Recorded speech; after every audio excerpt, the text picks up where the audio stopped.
జీవించినా జీవించండి. చివరిలో మేము కలిపాం, మంచి అలవాట్లు ఆచరించండి, అవయవాలను కాపాడుకోండి. ఇప్పుడు సన్మాన గ్రహీత అయినటువంటి ప్రధానమైన వారు రమణ ఎస్ఎస్సి గారు జనరల్ హాస్పిటల్ సూపరింటెండెంట్గా ఉన్నప్పుడు అవయవాలను ట్రాన్స్ప్లాంట్ చేయడానికి 2 గీటలు కావాలి అని ఒక మంచి దూరదృష్టితో చేసినటువంటి ప్రయత్నం వారి ఆధ్వర్యంలో జరిగింది.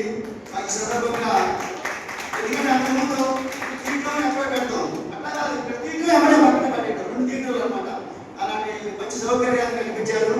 అట్లానే మన రాష్ట్ర స్పెక్ట్ ప్రెసిడెంట్ గారు, ఇంకా అంత ముఖ్యమైనది ఏంటంటే మనం అందరం కలిసి ఒక షార్ట్ ఫిల్మ్లో పాల్గొని వారితో పాటు మనం కూడా ఒక సందేశాన్ని సమాజానికి ఇచ్చేటటువంటి షార్ట్ ఫిల్మ్ తీసినటువంటి మన రమణ ఎస్ఎస్సి గారు, మాజీ సూపరింటెండెంట్ గారు, స్పెక్ట్ రాష్ట్ర అధ్యక్షుడైనటువంటి వారికి మనమంతా కలిసి ఇలాంటి మహత్తర కార్యంలో కార్యక్రమాలు చేసినందుకు, అలాంటి మహత్తర కార్యంలో మనల్ని కూడా భాగస్వామ్యం చేసినందుకు మనమంతా కలిసి వారికి చిన్న సత్కారం చేద్దాము.